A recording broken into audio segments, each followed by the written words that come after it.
So we're going to start by using our heavy gauge wire for the frame to go around the stone.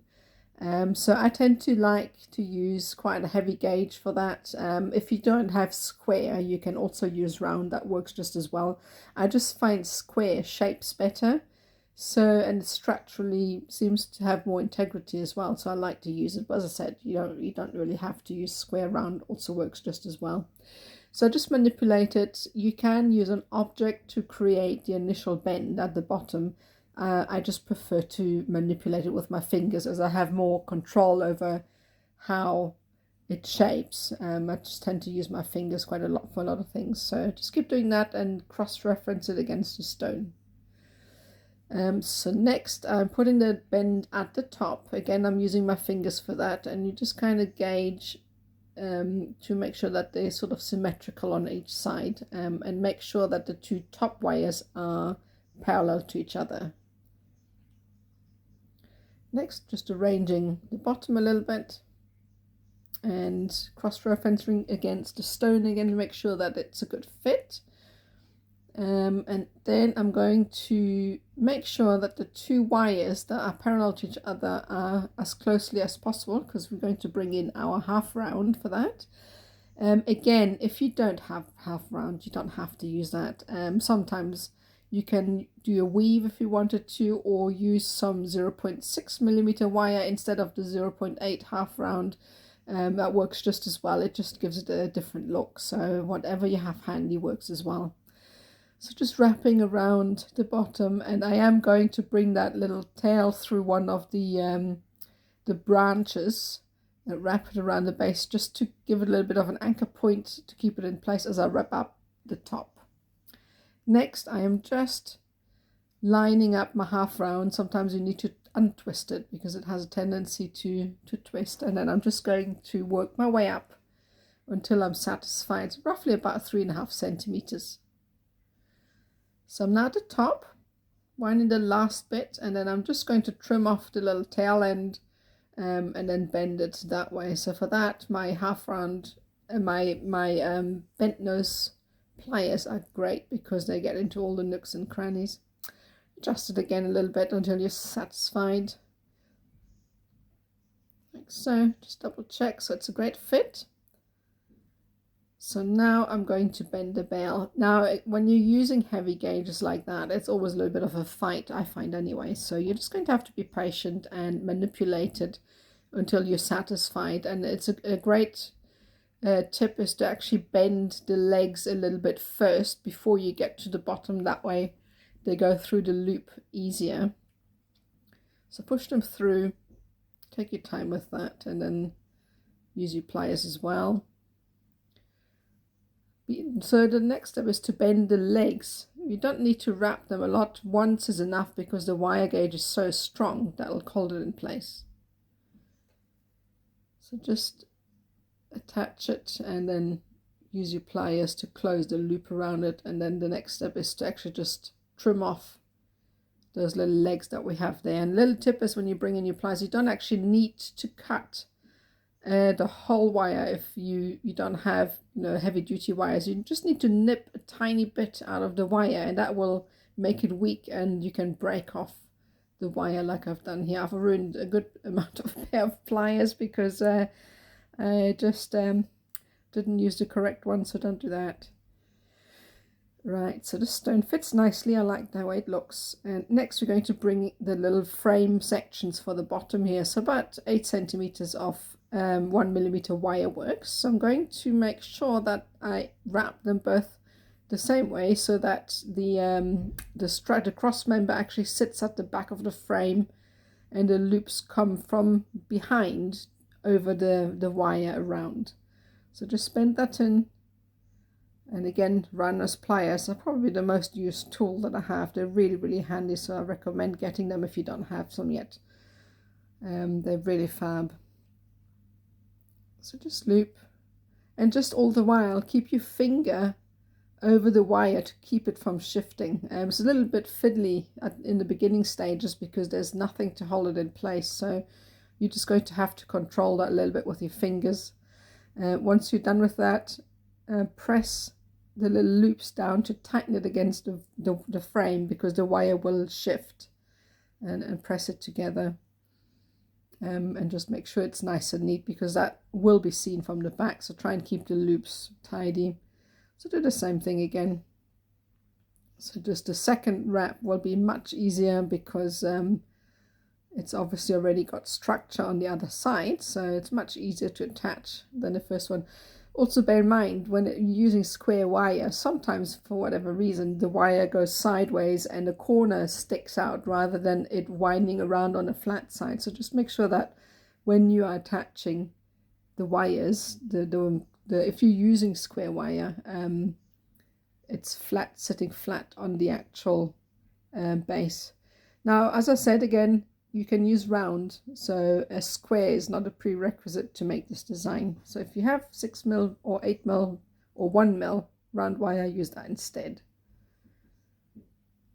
Just keep pressing down and just make sure that whenever you're working, you press down the little loops, because that will make sure that the cross members are actually pressed down and tight, sitting tight onto the frame. So line them up. And then I'm going to do the last one. I actually quite enjoy doing this. It's very satisfying to put together, so, and it's very quick as well. You can solder the frame as well if you prefer that. I just think it's a quick way to do frames without having to actually pull out your soldering kit, and it looks just as good. So the last loop. And then make sure when you trim the wires off, you trim them off or they are long enough to terminate on the inside of the frame. That way we're eliminating possible snag areas. So I always try, when I get rid of wires, to make sure that they are hidden on the inside or underneath another weave, just so that later on when you're wearing the piece, it doesn't snag on your clothing or your skin. Okay, so that's what it looks like. So reference was your stone. Happy with that. So now we're moving on to the next step. So now we need to create the actual detail. For that, we need to attach our 0.8 square or round wire, depending on what you have available. So I'm cutting about 50 centimeters of each, and I'm lining them up, and I'm going to attach these at the center point to our bell. So loop it through, bring it through the bell, and then wrap these wires around. I go around the bell twice, just to make sure that there's a good anchor point, because one wrap's just not enough to keep that in place, because it's just not strong enough and it becomes loose. So you have to feed them through twice and attach. Now the problem with square wire is quite often it will twist. So you have to often pause. I didn't really pay too much attention, during this demo, but when you're creating pieces for yourself, just make sure that when you're working with square wire, you keep one side up, because it has a tendency to twist and then it doesn't look so nice. So as you work, make sure you untwist it. So then arrange it. So arrange the first wrap roughly near the top of the loop of the bell. And then we're going to go around one more time. When we're first starting out, all these wires are a little bit ungainly. There's too many of them, or rather it's too long. So it's a little bit fiddly. That gets better as we move along. So attach that. Pull it tight and straighten out the wires again. And then I'm just going to bring in a pair of pliers to flatten out and squeeze the wires we've just attached, and that will give it a little bit more strength and integrity for when we start to actually do the wrapping.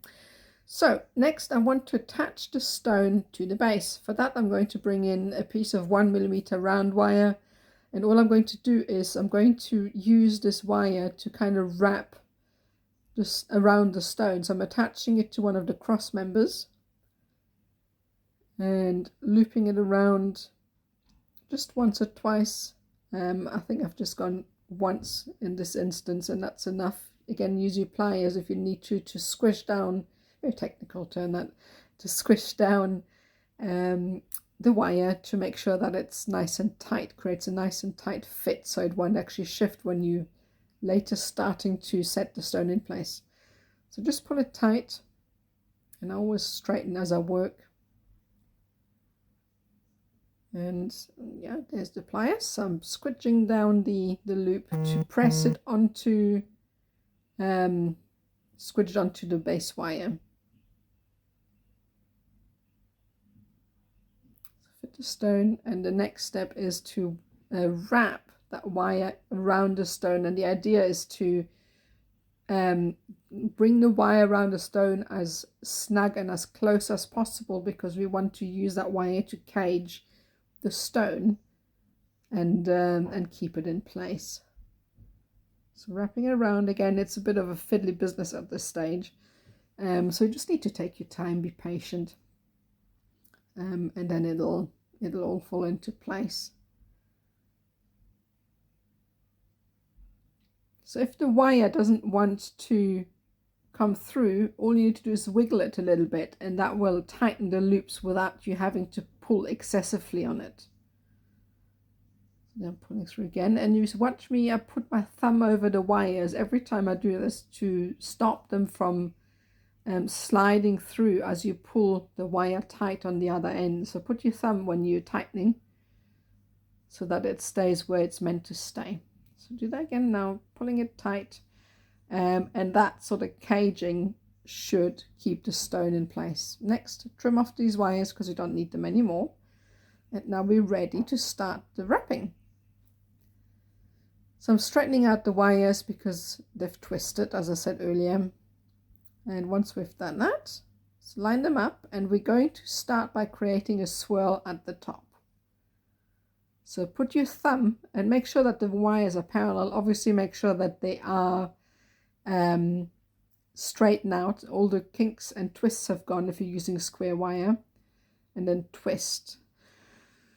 And just keep twisting. Now this is a very organic design, so this is just where I've decided to put my wraps. You can do this whichever way you like. This is just to show you the technique and the way I'm doing mine. Everybody has their own sort of particular style, so the way your wrap looks is probably very different from the way my wrap looks.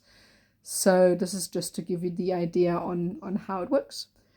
So when you do these wraps, occasionally you need to attach them more than once, because you'll find that, especially when you have a long distance, you will find that the wire is loose and you want a nice tight fit so that the next wrap you're doing, like here, sits tight and doesn't actually wiggle around, if that makes any sense. I hope it makes sense. Sometimes sometimes my English lacks still.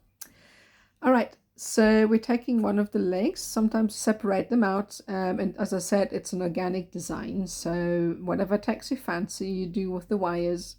You create loops, you can use both of them, or in this instance, I'm spreading them out and using one at a time, just to give it a little bit more interest. So I'm looping that, and then I'm matching up those wires again. Wrap it around the frame, and always when you have created a loop and you need to attach the wire to the frame, make sure that you put your thumb over that wrap so it doesn't move. So now I've joined up both wires again, and we are going to go around the bottom, create a swirl, and take your time with that, and attach it to the frame again, and then make sure that the last wrap you're doing there is nice and tightly attached. Now if you need to do 2 wraps around the frame to secure it, then do that, that's fine. I tend to go by feel, so you do the same for that, and then it should be secure. Next we're going to do the same with the other side, or similar at least. So we're going to wrap around in a clockwise motion. I'm going across the stone to the opposing side as I've done a loop, and I'm going to attach it to the frame here again.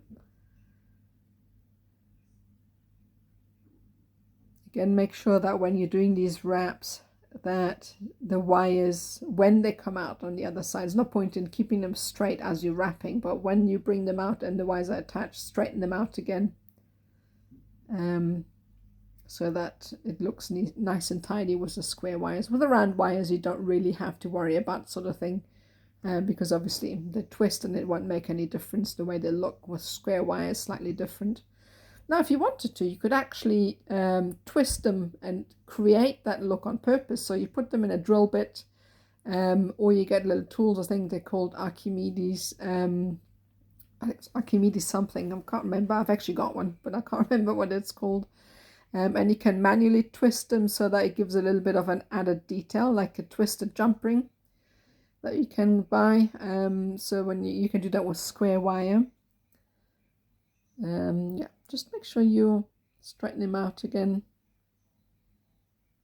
And you do the same with round wire as well, to make sure that when you're creating those wraps and those loops, that they are there's no kinks in them. So again, looping round. And as I said earlier, this is such an organic design, and no piece will look the same as a second one, no matter how hard you try. It's just very very organic, and I really like that look. I've been doing this look for years.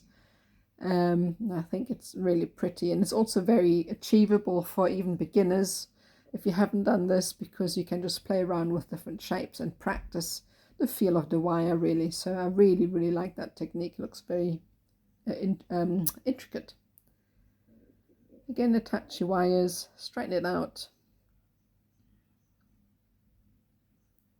go around the bottom. You can actually see how quickly, I mean, I do cut out all the fiddly bits so you don't have to watch me do it, but it is really quite a quick design to achieve. So one pendant like that usually takes me about 45 minutes to an hour to make. So once you get a technique down, it's super quick to make, and it looks just really pretty, so I like it.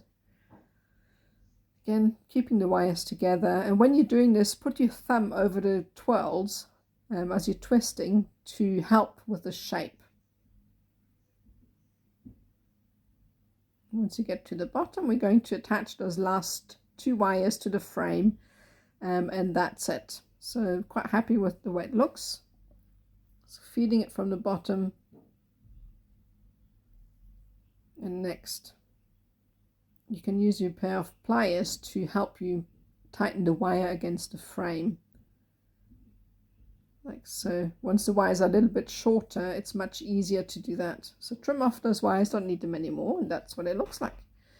So next we need to create a little detail with a gemstone. So for that I'm using a 0.4 mm facet cut round Ethiopian opal. That was a mouthful. You can use anything that you like. You don't have to do this kind of stone setting. I just think it's very pretty. I really love using it in many of my designs. Again, another technique I've been using for years. Just very effective, and I think it's pretty. So just wrap the loop in an anti-clockwise, and make sure that the right wire goes over the left wire as you're looping it. I just find it a lot easier to continue with the loop to go in an anti-clockwise motion rather than in a clockwise motion, but everybody's different. It's just the way I work. Find it more comfortable. These are one of the small things that you learn what works for you as you get more comfortable with wire wrapping. So just go over the stone and really take your time with this. The slower you go and the more you control the wire and not fight it, the easier this technique gets. It's just a matter of watching how the wire moves, and just take your time. Put your thumb over the wire as you're twisting. That way it helps it to go around. And then just make sure that the wire sits over the table of the gemstone so that it wedges it in place. You want to have as much light to go into the gemstone as possible, so you need to keep the back open a little bit. But do close well over the top to make sure the stone doesn't fall out. Once this is set in place, This is a very, very secure setting. The last step is to wrap the top wire around the bottom wire around about twice and tighten it down with your pliers. And this is a very secure setting. There you go. Little lollipop, and then tighten it up. And you can, to an extent, adjust the way the setting looks later. Obviously, you can't do too much in terms of if the shape's gone wonky, but yeah, that's that. Next, we need to attach it. So find a way that you think it looks nice. Put it in a gap. I'll usually leave one at the top, and you can push the wires out of the way slightly if it doesn't fit. So just use the legs of the actual piece and figure out a place where it sits nicely. There we go. So then the shorter the legs, actually, I find the easier it is to manipulate. So just use the legs to attach it to the frame. And that's it. So the next step and the last step is to add your beads. So just attach a piece of 0.6mm wire to your frame and just find a place where you want to put accent beads. I wanted to put these in the bail. So just attach them securely. 0.6 is actually better for that because it's stronger and it tends to keep the beads in place. You can use 0.4mm as well. Just whenever I can, I use the 0.6mm because it just makes sure, if the beads snag onto something or something similar, it doesn't break that easily. So just take your time again and attach it to the frame. And that's that. I really hope you enjoyed this. Thank you so much for watching. I really hope you enjoyed this. And don't forget to subscribe for more tutorials. Visit me on Facebook, Instagram, or TikTok under Mbali Crafts. And if you need any help, join our community group, which is called Wire Wrap Artists and Jewelry Makers Worldwide on Facebook. Thanks, and see you soon.